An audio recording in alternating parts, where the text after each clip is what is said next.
Ladies and gentlemen, I'd like to introduce to you our speaker, Chaz Dunn. Thank you so much. What's happening, guys? You guys good? It's good to see some recurring faces. It's also nice to see a full room for a change. It's really cool. Today, guys, today's going to be freaking epic, man. I've got so much to talk about, things that I'm incredibly passionate about, and hoping to inspire some of the creators that are in the room today. No matter what discipline you guys are in the creator economy, right? So I always like to start these sessions off with a couple of disclaimers, right? So the first disclaimer I always start off with is that I am by no means a Web3 expert, right? I don't believe there are any experts in this space, only because the space is really new. I've been in the space for the past 3-4 years, so I am quite far along my journey in terms of like learning. However, every single day, this technology is evolving. So every single day, there's new things to learn. So every single day is really exciting, right? Two things that I fundamentally believe. The first thing is that our lives are never going to get any less digital. And the second thing I really believe is that technology will always exponentially grow, right? So it'll always basically give us all of these different opportunities. The opportunities of last year are not the opportunities of this year. I mean, everybody has known like how we've been disrupted by things like AI and ChatGPT, for an example, right? So every single year, we're going to find these little things that pop up that are really going to change the landscape of the technology space. Today, I want to talk about the creator economy. Who here is a creator in any kind of way? Whether you're an artist, a musician, a fine artist, a graphic designer, video editor, whatever it is. Cool, dope. So pretty much everyone, almost everyone at least. So I've been in the creator economy for the past 10 years, right? And all along this journey has been super humbling and super surreal in so many ways, right?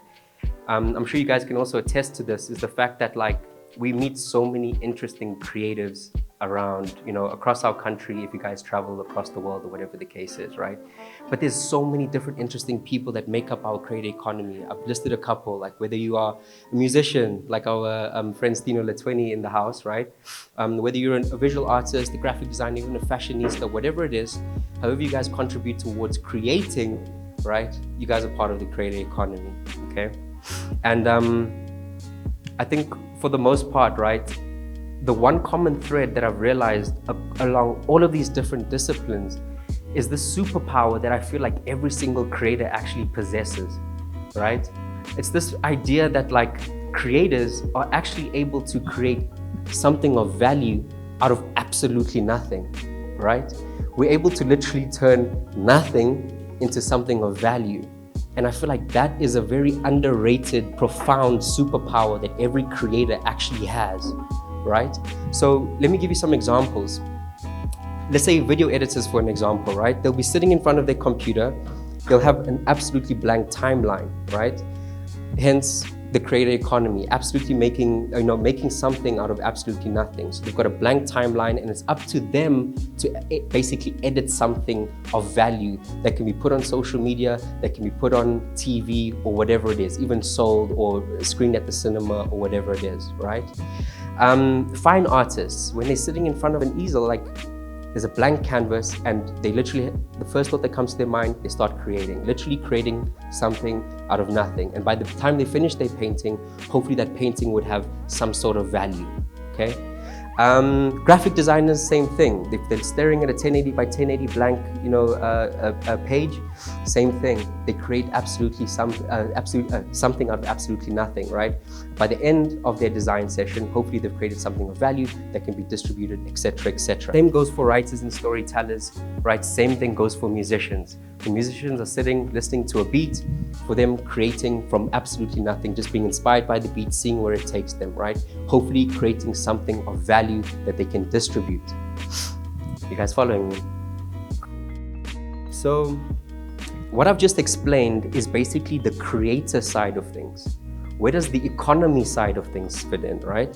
So this is where every creator, once they've created something, essentially needs to go and prove its value somewhere. So where do we go and prove the value of everything that we create? We go to the internet, right? And this is where the idea of you building a brand, building, a personal brand, building your business, building value behind the person that you are and the creator that you are, so that your work actually has some sort of value, right? But essentially, that's the economy side of things. So we go to the internet to basically distribute everything that we've created, hoping that it provides value to someone that they can buy it, so that you guys can actually make money as a creator, right? So let's take Shopify for an example. So if you're someone that actually creates products, you can go to Shopify and you basically can create a e-commerce page where you can basically distribute all of your different products, right? If you're a musician, you're familiar with Spotify, same thing. We're in the studio, we create something that's hopefully of value, and then we distribute it on Spotify, hoping that someone will find it valuable and stream it, right? Same thing goes for Fiverr. Who has heard of Fiverr before? So if you're in part of the creator economy, you should know Fiverr. So if you're a video editor, so if you have a service in the creator economy, video editor, a writer, it could be anything, and even a developer so that's where you go and you can sell your services to people, right? Gumroad is also another platform that people use. So people that are part of the creator economy, they create educational content, right? And they need a platform to go and distribute that educational content. So Gumroad is another, really big platform for creators. Patreon, have you guys heard of Patreon before? So it's almost like a community building kind of platform where you can basically host your community, right? And you can provide value to your community through the things that you create and give them exclusive access, and people pay for that, right? So there's a bunch of different other opportunities, right? So Take-A-Lot, Amazon, OnlyFans, and the list really goes on, right? I don't care what you guys say about OnlyFans, but those creators know how to make money, right? So for the most part, that is basically summing up how the creator economy actually works. Us as creators, we create something that is hopefully of value out of absolutely nothing, kind of exploiting our own inner superpower that we have. And then we look to the digital space in order for us to prove the value of that, to see who will actually buy what you think is valuable, right? So this is where I essentially switch gears just a little bit, right? So this is our third session, and we've spoken about so much up until now. Who here was at our first session? Oh wait, second one? So you guys will know from the first session, we broke down Web3, we broke down blockchain, broke down NFTs. Second session, we spoke about financial inclusion and how crypto is basically allowing borderless money now. So we can actually include people in the global financial system, releasing those or dropping those barriers to entry like proof of residence and stuff like that at a bank, how we can just basically use decentralized finance to now finally, actually exchange money in the internet, right? So who here has never heard of Web3 before? Just out of interest? Absolutely never heard of Web3 before. Cool. So this is how I break down Web3 in a way that everybody can kind of explain. In the beginning section, I spoke about all those different platforms, right? That basically makes up what Web2 is today. Everything we know about the internet today is basically what Web2 is. Our banking systems, our social media platforms, gaming, e-commerce, etc., right? So as we know the internet today, it's basically just this massive kind of platform with all these different tools and platforms that we can access, and then we can distribute our value on them, right? Now, Web3, and how I explain Web 3.0 is basically just, think of it like a software update to the internet, right? And what the software update basically entails is just new capabilities, new features, new platforms, new tools that every creator can basically access, right? So that's basically how I break down Web3. It's basically just a software update that basically just adds to the infrastructure of what the internet already is. So the Web3 isn't this thing that's on the side with NFTs and crypto and blockchain that everybody needs to now conform to. I don't believe that's the case. I strongly believe that these are just tools that have been added to the internet that exist among everything that we already know and love about the internet, right? We can choose whether we want to use these tools or not, okay? So out of everything that I've just explained about Web3 and the software update, I believe that there's one piece of technology in the software update that I believe is strongly primed for the creator economy, right? And that is NFTs, okay? So essentially, NFTs basically poses this idea that we are now able to digitize our superpower. I'm going to get to that in a second. I'm going to put a pin in there, right? The beauty of NFTs that we've all come to know, right? Who has heard of Bored Ape Yacht Club? The pictures of the monkeys that have been selling for like millions and millions of dollars over the past few years.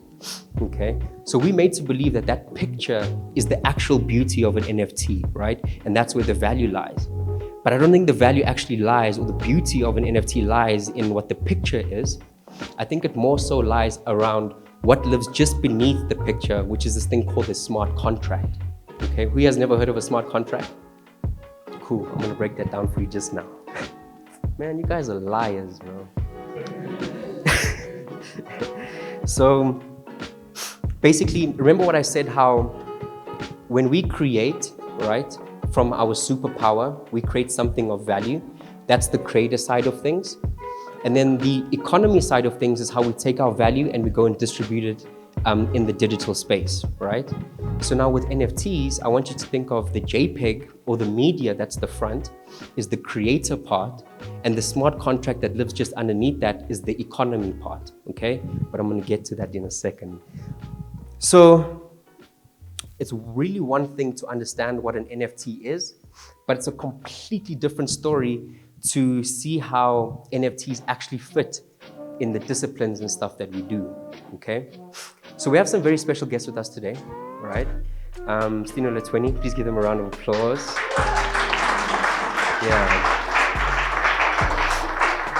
Yeah, man, these guys have really inspired us at LIBEX over the past couple of weeks to see what they've been doing. You know, these guys are making some really good waves in the music industry. I think you guys' album has been out for just under a month now, approaching 1 million streams, which is incredible work for hip hop in South Africa when Amapiano is dominating, right? So yeah, big ups to you guys, man. Big ups to you guys. So today, because of our special guests, I want to basically highlight one really key use case of NFTs, right? And we're going to relate that to the music industry. Now, whatever creator you are, right? I know for a fact that you'll be able to draw some parallels in how NFTs can help music. You'll be able to draw some parallels in terms of how NFTs can basically help your discipline, whatever your discipline is. Graphic design, filmmaking, videography, video editing, all of those different creative economy stuff, right? I think the biggest problem that every artist face, right? So firstly, I believe that technology is meant to solve problems, okay? And if it doesn't solve your problems, then technology isn't valuable to you, okay? So the biggest problem with with artists, with independent artists, who here has an independent artist friend? Tony, obviously. That's THWENNY's manager, so that's why it's funny. So essentially the biggest, and you guys know how hard it is for up-and-coming musicians, right? And the biggest hurdle that every up-and-coming musician has is this idea of funding, right? Being able to afford really good producers, really good mixing and mastering engineers, really good, you know, videographers to shoot your visuals, etc., etc., etc. Okay, so these are the issues that young independent artists face. Okay, so now essentially I want to pose this idea, and then I'm going to get into now the use case of what NFTs can do in music. Essentially, what NFTs could possibly do for an independent artist is basically help them fundraise for their next project. Okay, so let's say if STINO THWENNY basically come up with 1,000 NFTs, and each of those 1,000 NFTs are sold for 1,000 Rand each, right? That's R1 million in revenue, okay? Now you can imagine what an independent artist could do with R1 million.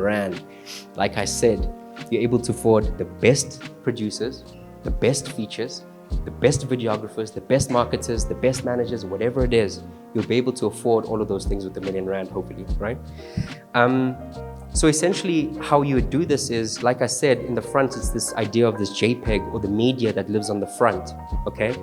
Now what artists could potentially do is, out of those 1,000 NFTs, you can basically bring in an illustrator to basically illustrate 1,000 different art pieces that basically is an extension of the content of the album.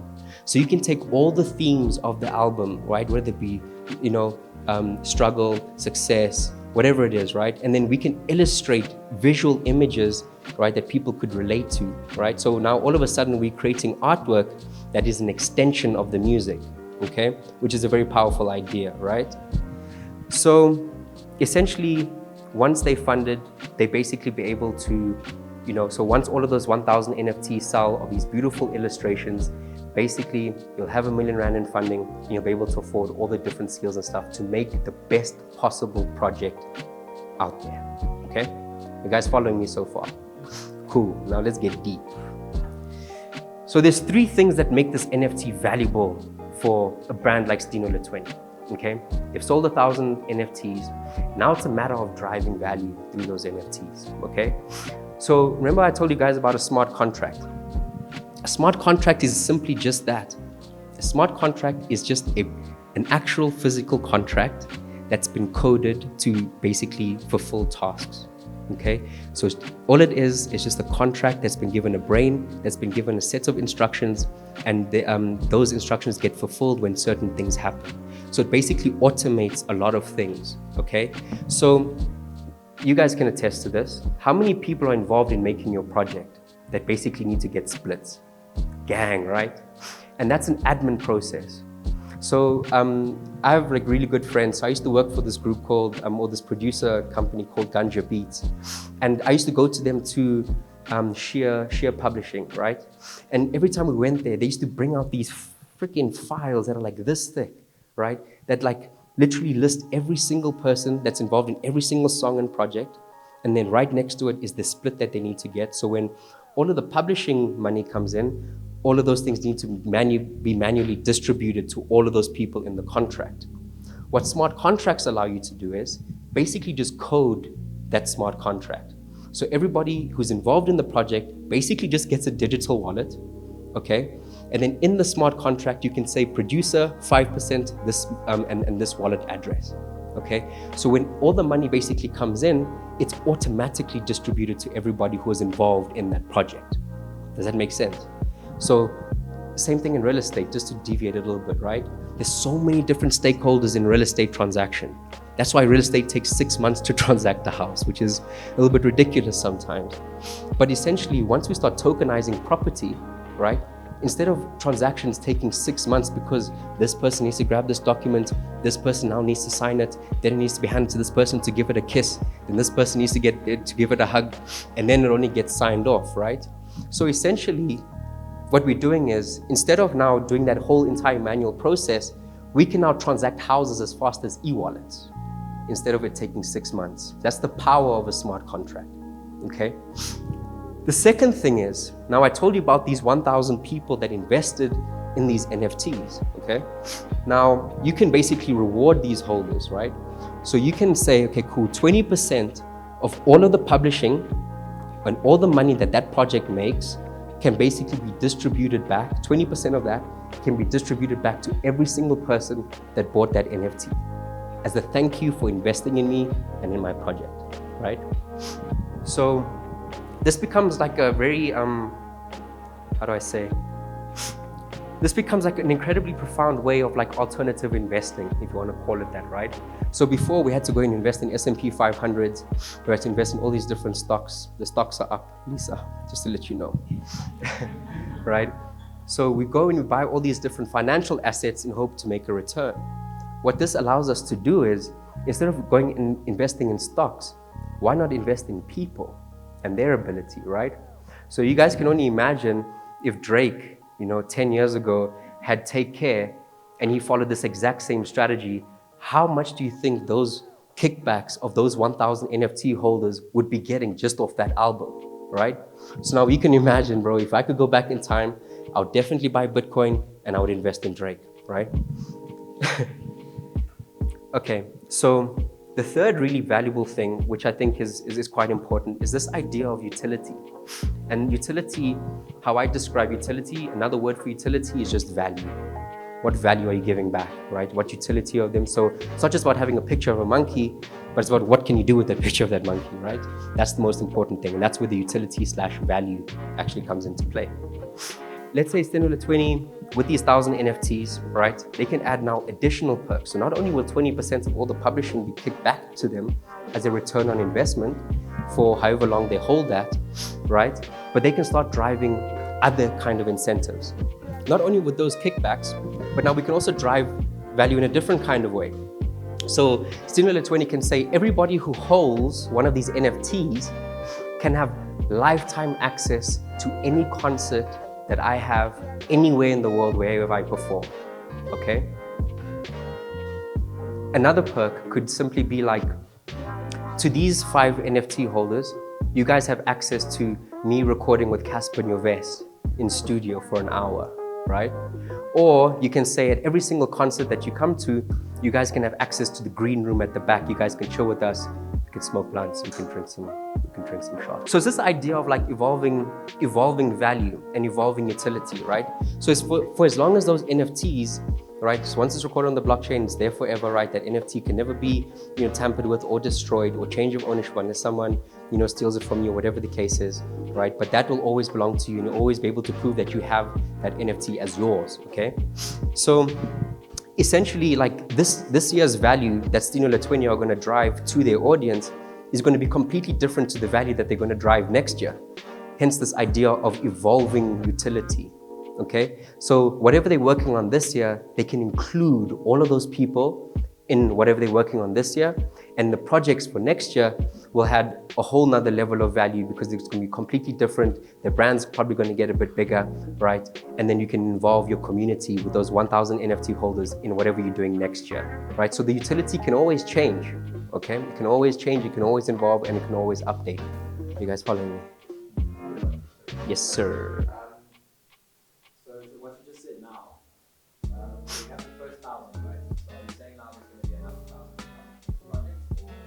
If you want. That's up to you.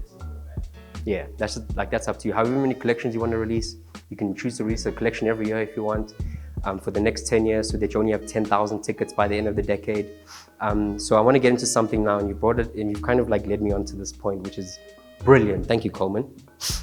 So let me take it a bit of a step further, right? And it's this idea of supply and demand.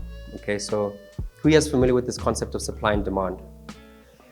Cool. So let's say, for an example, if STINO 20 have 1 million fans, okay, but you only have 1,000 NFTs, how valuable do you think those 1,000 seats are going to be, right? Because now you have 999 other thousand people that also want that value from STINO 20's brand, okay? So if you have 1 million fans and only 1,000 NFTs, right? Obviously, the price of those could essentially be a lot more valuable, right? So essentially now those 1,000 NFTs, even though on the first sale, they could have been 1,000 Rand each, as their brand goes, they basically build more leverage. Naturally, those 999,000 other people are going to want to get in on this 1,000, right? So they're going to essentially be bidding to basically take one of those, NFTs, right? You can choose to hold it, you can choose to sell it, etc., etc. They can't just take it. Yeah. So essentially, it's this idea of supply and demand, right? So when you have a low supply and a big demand, essentially the value of those, the value of that supply becomes, exponential. Okay. So obviously, if you flip the script and let's say you only have 1,000 fans, but you have 1 million NFTs, how much do you think those things are going to cost? You know what I mean? So that's the idea of supply and demand, and how those NFTs can basically increase in value as someone's brand grows as well, okay? The second thing is this idea of royalties, right? So every single time those NFTs are exchanged or traded or bought, right? Those 1,000 NFTs change hands all the time, right? Those 1,000 NFTs could change hands 50,000 times, but there'll only be 1,000 NFTs.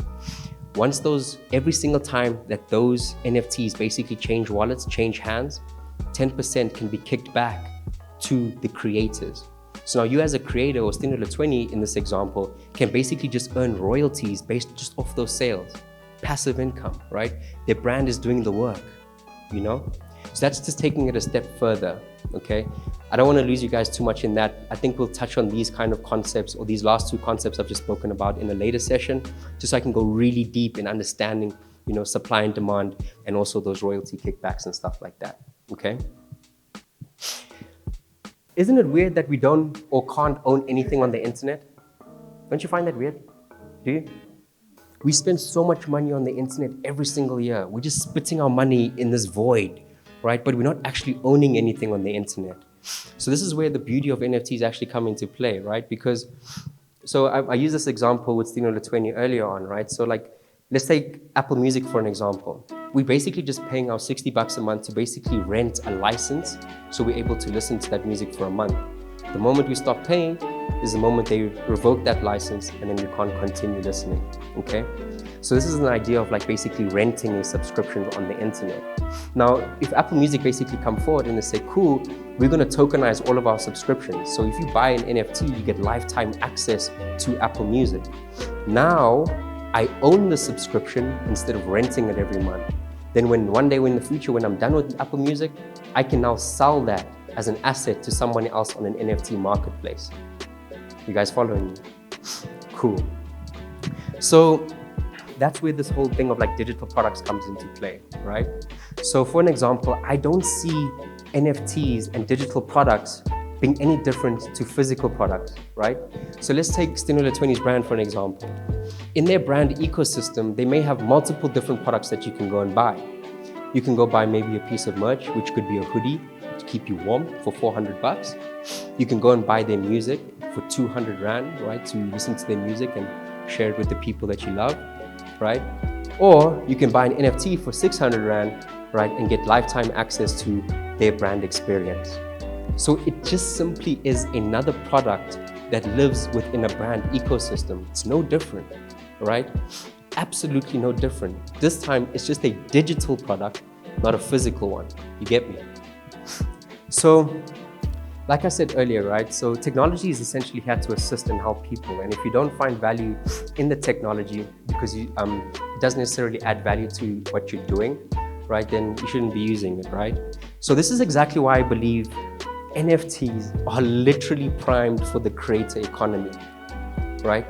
Remember what I said, guys, it's like us as creators in the creator economy already in tune with this idea of creating something out of absolutely nothing. It's the same concept in the NFT space. You're basically creating value out of absolutely nothing, right? It's just up to you and your brand in terms of how valuable that value actually is, right? This is why I strongly believe that this technology is here to help creators in the creator economy so much, right? Because it already aligns with what we are already programmed to do, create value out of nothing, right? And it's up to us to make sure that our brand carries that value, so whatever we create holds value for the next person. That's why I strongly believe that NFTs are primed for the creator economy. The stigma of NFTs, this whole thing about this hype cycle, forget that. It's about the actual technology and how it can actually help us. Being able to drive value to our community, automating and making things so much more efficient with smart contracts, right? And yeah, that is basically why I believe NFTs are basically going to change the world and the creator economy. Ladies and gentlemen, I'd like to bring on STINO THWENNY to the stage to join us. I don't know how you guys do this, man. I get so nervous when I speak in front of people. You guys do this for a living. Yeah, bro, I feel you, man. I feel you. No matter how good you are at performing, the nerves will always be there, right? Sharing your art in front of people, sharing your thoughts and ideas is always a nerve-wracking thing, right? Yes. Okay, cool. Guys, it's awesome knowing you guys, just by the way. Thank you very much. And like I was mentioning in the beginning, you guys have really inspired us a lot, right? These ideas about how music and NFTs are really going to impact the space. We've been sitting on these strategies for so long. So it's actually today that we're letting everybody know that that music idea that we just spoke about, we're going to be testing it and we're going to be doing it with STINO THWENNY's brand, right?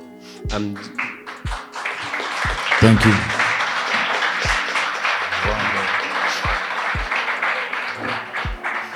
And we genuinely are hoping that, you know, just by them kind of pioneering in the space and wanting to really embrace this digital space, it'll kind of open the doors for all other independent artists to also take that leap of faith forward, to also find solutions with how technology can help their brand and help their business and help their music, right? So I guess the first question that I have for you guys today is, How important is this digital space for you guys in your career right now, eh? Hi everybody, what's going on? This is your boy 2020 from STINO THWENNY. That's STINO, I'm 20. It's so important, you know, as a independent artist, you know, to be part of that space, because it gives you a chance to like get your music out to everybody in the world, you know. But now coming into a space where you can monetize the search, you know what I'm saying? Like if people find us on our NFTs, you know, just scouting, looking for something that's valuable, and you find us, you know what I'm saying? You can immediately give us money. I feel like that's very, very important for independent artists, because everything costs money to make, you know what I'm saying? So vitally important to be part of that space. Yeah. 100%, man. And like when you guys look at the digital space right now and how you guys are basically embracing it, what are the challenges that you kind of seeing right now from the digital space that maybe Web3 couldn't offer before, right? Is it reach? Is it basically monetizing your audience? Is it selling your work? Is that exposure? Like, what are the kind of challenges and stuff that you're facing right now in the digital space? The reach. Reach, eh? Yeah, the reach and the money too, you know. It's like, I feel like most of these digital platforms have like a number threshold, you know, because there's like 8 million people dropping music on all the platforms, you know. So obviously Spotify always keeps like the numbers, like, yo, today people listen to you, like 4,000 people listen to you, you know what I'm saying? Sometimes it's 7 million people, you know. It just goes with how much your music reaches. You could be a nobody and drop a song today and it goes to 10 million people than somebody that's been there for a very long time, you know. So I think it's that. And can I say likability? You know, people just liking your music, you know. Sometimes you think you're in the studio making music for 1 million people, but you actually only making music for 10,000 people, you know. It's literally that, you know. So I feel like you can make money off of 10,000 people too, if they really believe that's a fully fledged, beautiful, intimate show that you got to be in the background and be a part of, than the 10 people that you're gonna get if you're standing on the streets and not on a digital space, you know what I'm saying? Yeah. You guys are mad fans, bro. And like we spoke about you guys going to Bloom this weekend to basically do and continue your guys' PR run from your guys' album. And one thing you mentioned is that you've never seen so much excitement back home before you get there, right? What are the ways that you guys drive value to your audience and to your communities now, before not even thinking about Web3 at the moment? But like, what are the ways that you guys interact with your audiences that drive value to them, in a very meaningful way? You want to touch on that? Yeah, man, like yeah, man, like for sure, like we've been, like, to be honest, STINO THWENNY have been working hard. I was telling you last time, it's 10 years now, and it took us 10 years to become the best newcomers, you know. That's what I always tell people, and every year, shout out. Thank you. And every year we just wanna, you know, supersize what we did the previous year, you know. Just like we were telling you that they are very excited about this album launch now. The album is called You Want Some More. If you guys are wondering, STINO THWENNY, check that out. You know, and this is the biggest thing that has ever happened to Bloom or Free State in general, you know, just an album going nationwide now. It's not just provincial, it's not, you know, just in Bloom, you know. And just to take that special thing and, you know, connect more with our people that have been supporting us for so long. You made an example about Drake, you know. I'm just wondering to myself, what if we took miscellaneous things like cover art, you know, for our work.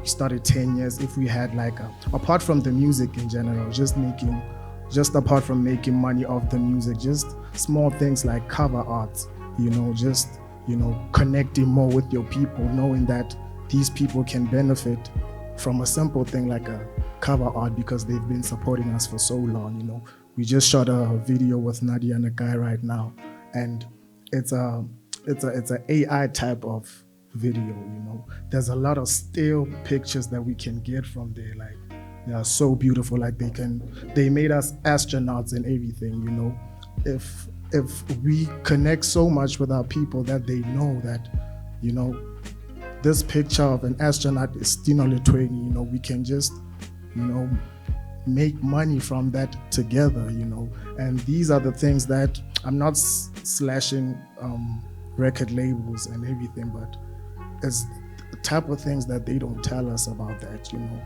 If we had made or done our homework in time as independent people, we would have knew that, you know, we can make a lot of money out of things that we didn't even think they could make money, you know. So taking stills like from Snakes in the Grass and just connecting more 10 years of fans just supporting us and loving our music, they would have got something out of that too, you know. So that's what we're trying to do. We're trying to get more people, new fans, you know, just to give back to them. And when we're going back to Bloom now is those kind of things that we need to talk about with our people. Like, we can have more that connects us apart from the music in general, you know. So this platform, LIBEX, is actually, you know, giving us that information, and we can make things better, man. I don't know if I answered the... You're great, man. How do you guys think the relationship between you and 1,000 NFT holders, or 1,000 true fans, let me actually phrase it that way, could change if you are providing meaningful or driving meaningful value to them, right? Allowing them into your space, into your creative process, right? Giving them that exclusive access. How do you think your relationship with those first like 1,000, you know, true fans could change over time? I feel like now you get to actually see the real thing. You know, right now, in reality, you know, it's a show. Everything is a show. Everything is a show. You can't see me on my bad day.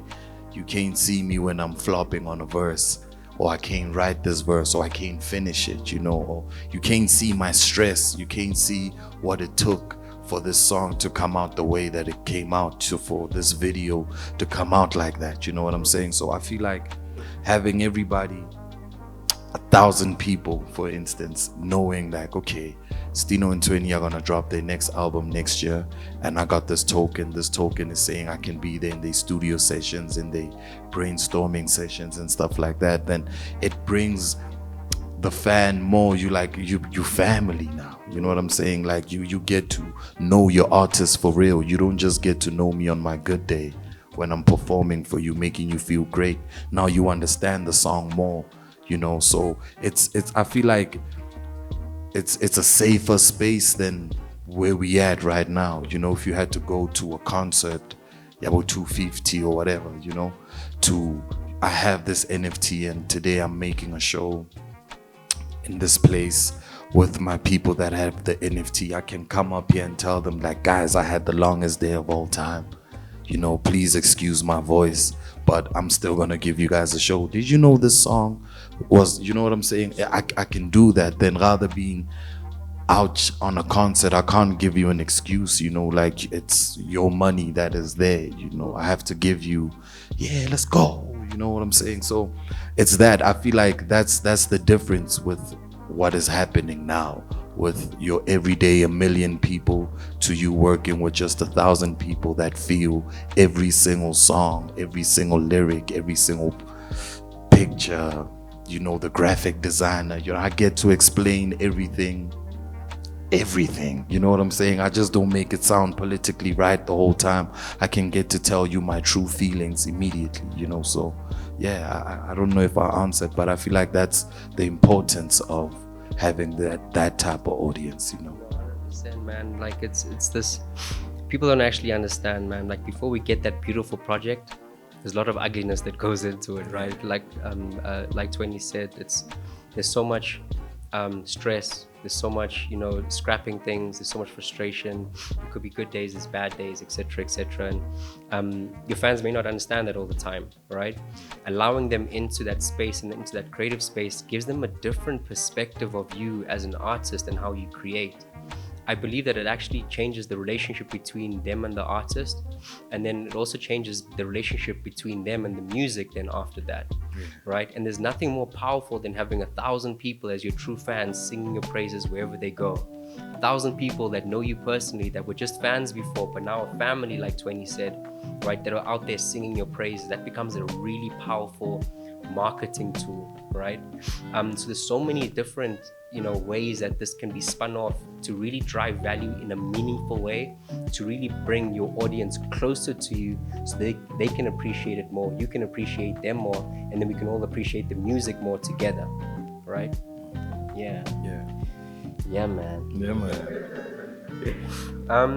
Guys, I think that's all the questions I have for you, eh? Yeah, man. Aware. So we're going to open it up to the floor. Guys, please can give them a round of applause one more time. Yeah.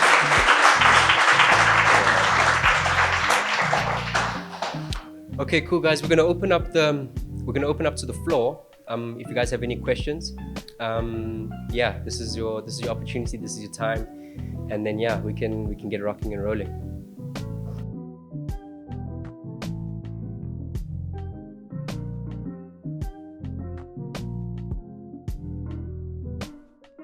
Well, there's a lot of strategy that needs to kind of be finalized.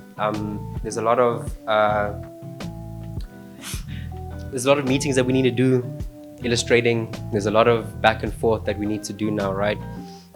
We've both committed on both of our sides to make sure that this happens. So obviously I'm not going to tell you, Q4, because we don't have, the actual kind of roadmap down just yet. But all of the strategy meetings that we've had so far have been incredibly valuable. And I think we all kind of feel the same thing about what this technology can do for the entire music industry. We're excited to get working on it, but I'm not going to promise anything just yet. I'm sure you guys never announced an album before. An album, exactly. Same thing, bro. Cool.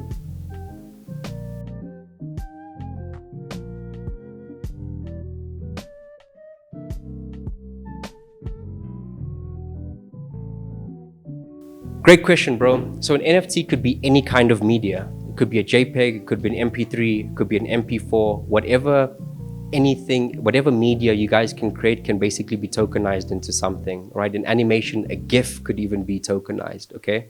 So that's the first question, right? So essentially, when NFTs do boom in the actual music space, once people are starting to tokenize their actual music, that's going to be quite a profound change in the music industry, especially with those smart contracts coming into play, the instant being able to track all of those streams, so Spotify doesn't have to do it anymore. It'll be done in a decentralized way, and everything kind of just gets kicked back to them automatically, and all the different splits and stakeholders involved in all of the projects, right? So you can tokenize an actual song, you can even do it today, but those back-end mechanics that I'm talking about aren't there just yet. Okay, but you can tokenize MP3s even on OpenSea right now, even on the LIBEX marketplace. Okay. Then to answer your second question, how much does it cost? It all depends on what blockchain you guys are going to be minting it on. Okay, so Ethereum, probably one of the most popular blockchains. When there's a lot of activity on the blockchain, the gas prices to actually mint those things become quite high because it's decentralized. So there's a lot of validating in a decentralized manner. It's too technical to go into now, right? But then when you come to blockchains like LBX, our LIBEX blockchain LBX, we do free minting, right? So you can upload for free. So like it all depends on which blockchain you guys are wanting or a fan of and wanting to mint on. That'll always determine the price, right? But essentially to mint one thing costs an average, sometimes you get a quote of $7 to mint, and then in 5 minutes, if the network is congested, you can get a quote of $50 to mint, right? So that could change like that. But when you come to platforms like LBX, we do completely free minting. Yeah.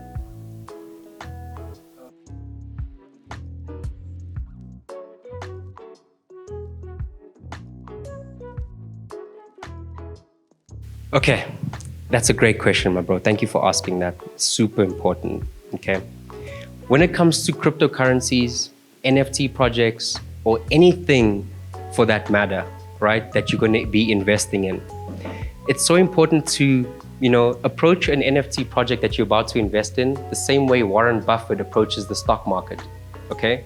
When Warren Buffett is about to invest in something, he doesn't just be like, oh, this is a nice picture of a monkey. Let me throw $1 million at it. What he's going to do is he's going to dissect everything. Who is the CEO of this project? What is the CEO's goals? Does the CEO wake up every single day wanting to drive value, right? Who is the executive team? Who have they employed? What is the team's previous success, right? This is the type of due diligence, we call it, right, in the space that everybody needs to put before putting your hard-earned money into anything. Even freaking NASDAQ and S&P and Bitcoin, don't invest in something you don't understand, right? Only invest in things that you're incredibly passionate about, right? That there's a famous saying that Michael Saylor says, right? Is that like, don't buy something if you're not willing to hold it forever, okay? Because you need to be able to buy something that you find value in, you know what I mean?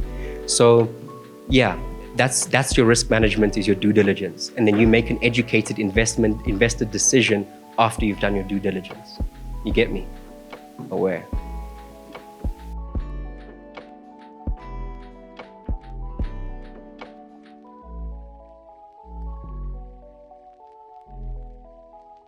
So I'm gonna try and answer your question, bro. If I think I understand correctly, okay? So remember what I said earlier with this Web 2 and everything we know about the internet today, okay? Where we post our music on Spotify, Apple Music, and all these other different things, and then we post as an NFT as well in the Web 3 space.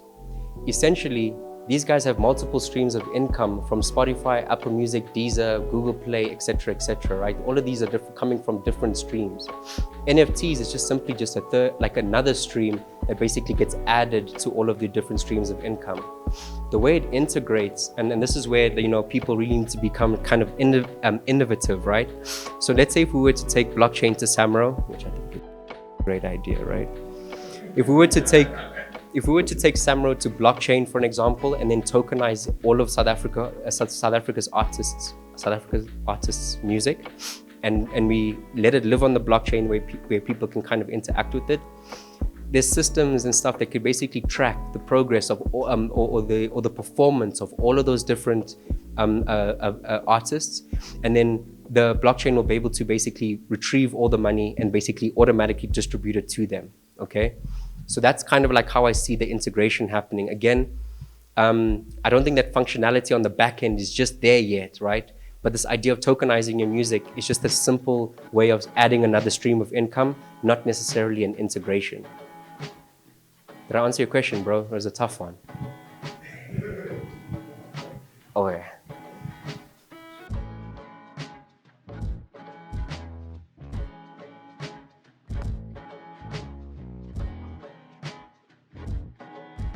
Let me just break down the LIBEX ecosystem for everyone, right? So we have our own blockchain, okay? Which we basically have positioned as a platform, a blockchain platform. On top of our own blockchain, we've developed an NFT marketplace. We've developed a tokenization platform. We've also developed a decentralized finance platform, an OTC platform, etc., etc. And then on top of that, we also allow other developers to come in and also develop their own apps on our blockchain as well. So that's basically our ecosystem. Yeah, pretty profound.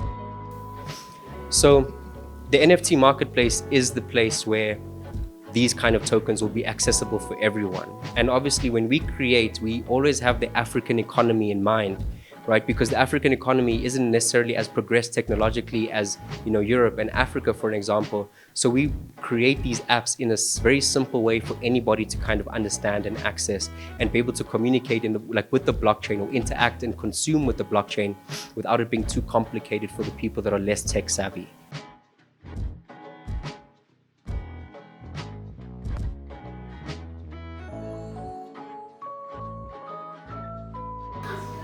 Homie is so confident we're taking it tomorrow. I love it, dude. So to answer your question, bro, this is why I said take the blockchain to Samro. The biggest problem that Samro has right now is the lack of transparency and people not getting paid.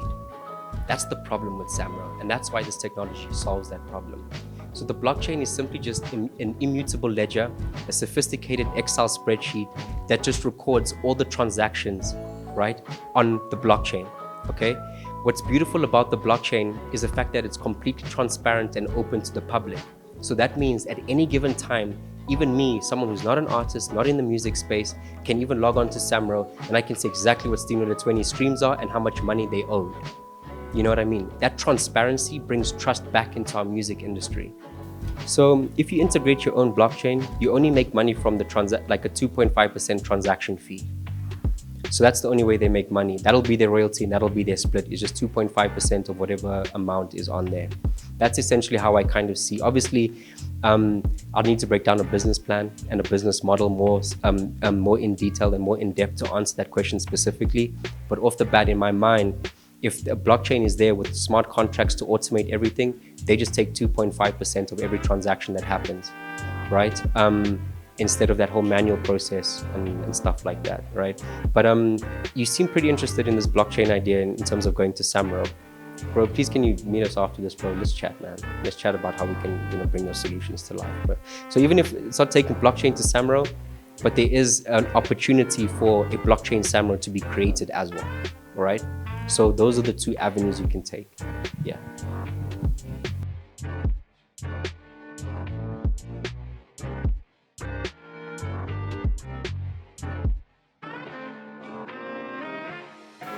I think that's a great question.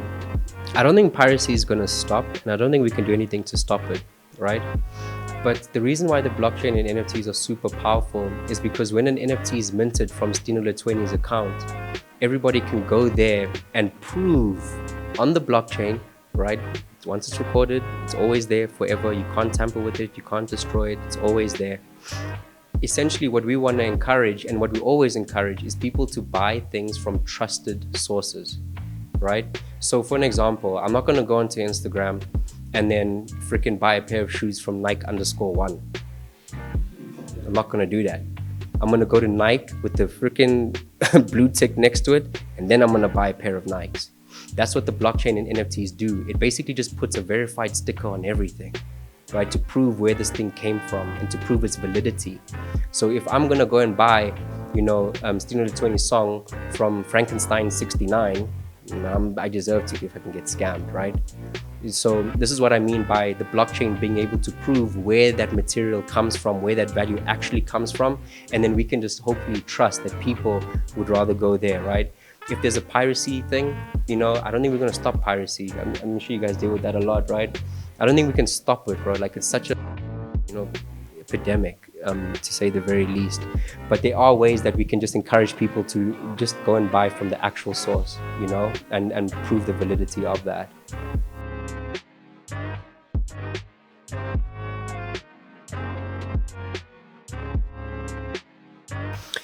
So there's a way that you could basically, let's say if you have a really profound drawing that you've done, let's say this picture or this sneaker that you've drawn on the canvas, okay?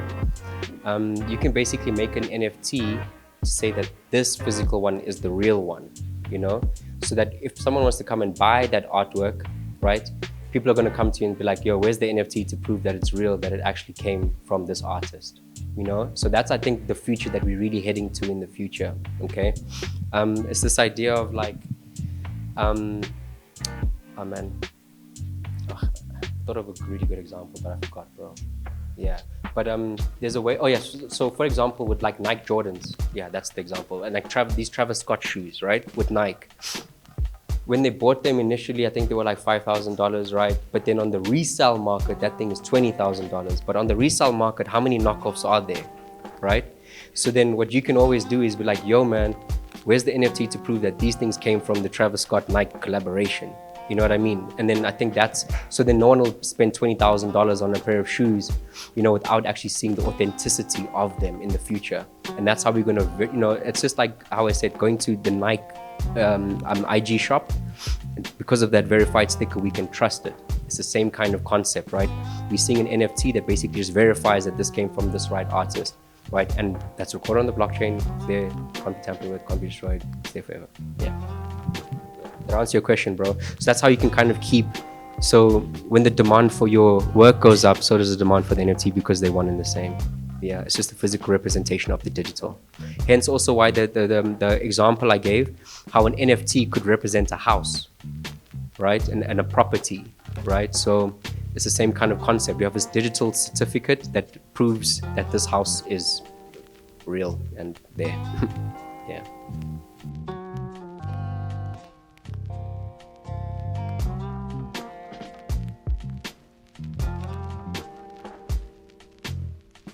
Man, you know, right now you want some more's out. All of our dream features are on there, you know, but internationally, you know, I'd love to get like a Drake. I'd like to get a Burna Boy, you know.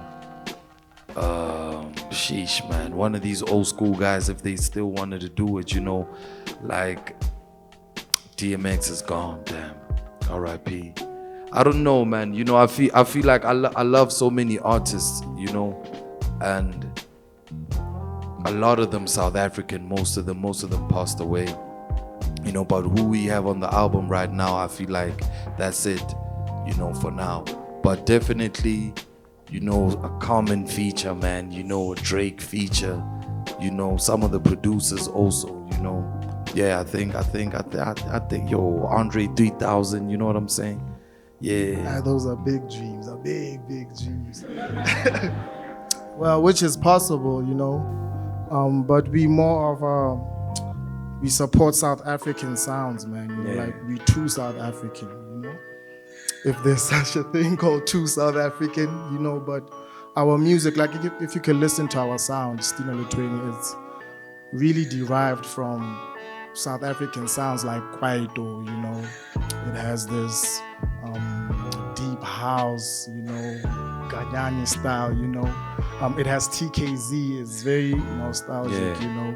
It gives you a mood. It makes you, you know, it reminds you of 2006 when you were washing dishes and your mom was like, yo, you know, bugging, you know. It just reminds you of a moment, you know. And for us to actually have a song with people that, you know, inspired us to be musicians, like Bone TKZ, like Dolbies, you know, like Msawawa, you know, and we are from Bloem, dog, you know, so our language is more Sotho, more Setswana, so guys like Kulichana, which we have on the album already, you know, inspired us, you know, guys like Casper, which we have already, you know, and yeah, man, just those moves, like even Casper's moves, even these guys who are big, their business, you know, how they move business-wise, you know, not just the music in general, like just how you see the guy's house, you see he drives a Bentley, you know,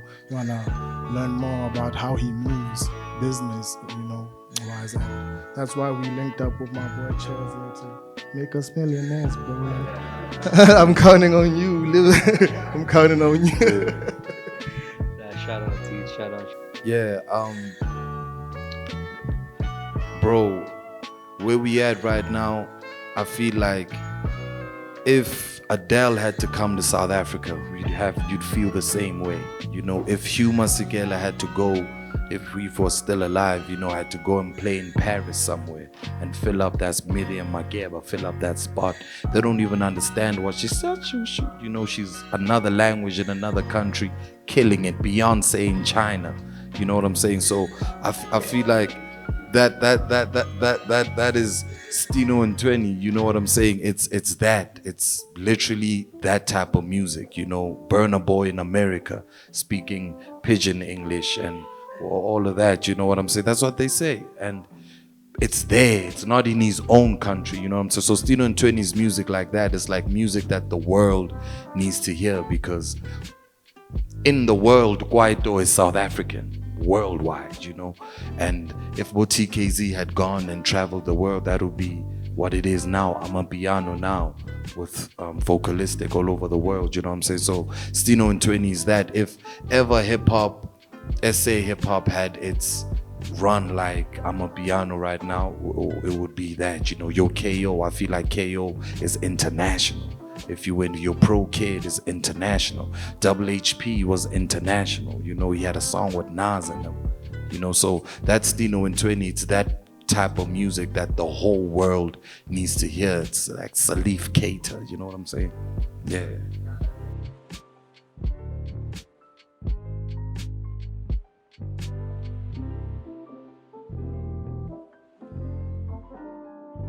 Unless you guys want to go in and launch your own crypto, launch your own blockchain, that's when you need a lot of different regulation. But if you are now listing NFTs on your own, or like on our marketplace, for an example, you don't necessarily need any kind of like legal guardrails or anything like that, unless the project behind it, let's say a tokenization project, like for an example, so we have this platform called LIBEX Quota, right? Which basically allows people to tokenize development projects. So the land is there, right? And before that thing goes up, there's an estimate that this building of student accommodation is going to cost 10 million Rand, right? So the only legal stuff that happens behind that is the due diligence before that project gets listed on the blockchain or listed on our platform. So we do due diligence to make sure that this is an actual development project. This is actually a student building that's going up. It's been vetted by everybody who needs to vet it and vet that project, and we do our due diligence accordingly. We get lawyers to sign off, and then we list that. But when it comes to creating like digital artwork, nothing. Yeah, all depends on what you want to get involved with. Yeah.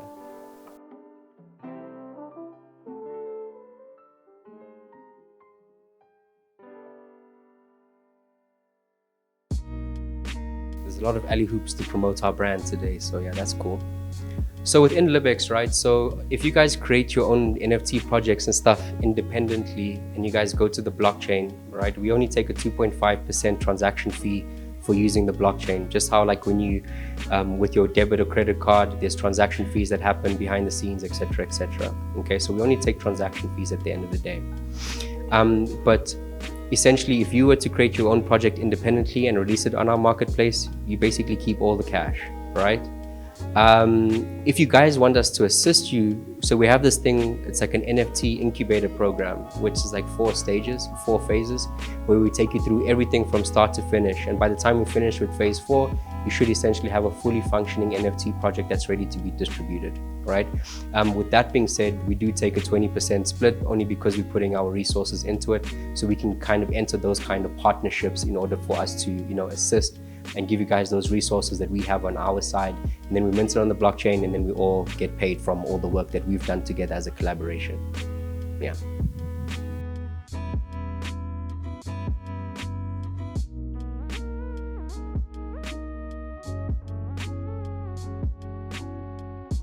Yeah, so like I said, we take you through the entire process, from education to design to strategy to community building to actually launching it, to marketing it, etc., etc. So we take you through all of those steps. There's obviously certain things which I guess it's on a project to project basis, but there's certain things that we can provide, and there's certain things that we can assist you with, and there's certain things that we can advise you on, right? So there's those kind of like levels of like us contributing towards that. So just like this gentleman over here, right? Famous guy 6 months. So essentially we essentially say, okay, cool, bro. There's a lot of brand building that needs to be done on your guys' side. NFT projects work so much better when you attach it to a brand or something that already has momentum. Hence, STINO THWENNY have so much momentum right now. So it's a good idea to potentially plug in, you know, so I wouldn't just, like, they wouldn't drop a merch if they had 0 clout, because there would be 0 sales. You know what I mean? So it's the same thing. Remember, NFTs just exist as another product in their ecosystem. It's just a digital product against the physical one. You know what I mean? So essentially, it becomes so much harder. And just like anything else, bro, like even me, like, or anyone here who's like a young up and coming creator and understands how hard it is to sell their work and to build trust with an audience in order to prove value, you know, that takes years. I mean, you heard it, bro. It took them 10 years to become the best newcomer. That's grind, bro. Yeah. It says, you know, they say that it takes 1,000 nights to become an overnight success, you know? So yeah, like NFTs always work best when it attaches to something that already has momentum, that already has an audience, that already has traction. Me starting with you, for example, no cloud, nothing, that's a cold start. It makes our job a lot harder, even yours, you know? So for example, we've advised this project to be like, okay, cool. When you come through, we'll go through phase 1, but then after phase 1, you clearly have 12 months of work that you need to do in isolation, and then you come back to us for phase 2. And then we can start to say, okay, cool, we do a brand audit. Cool, how far are you with your brand? What's your community looking like? Okay, cool. Maybe we'll be ready in 6 months. Cool, do this for the next 6 months and let's see where we're at. Okay, cool, now you're ready. Let's drop this project. You get me? So it's a lot, it's super complex, and there's obviously so many different levels to it. You know, there's levels to it. Of course. Of course. Yeah. Okay, cool, we're done. Away.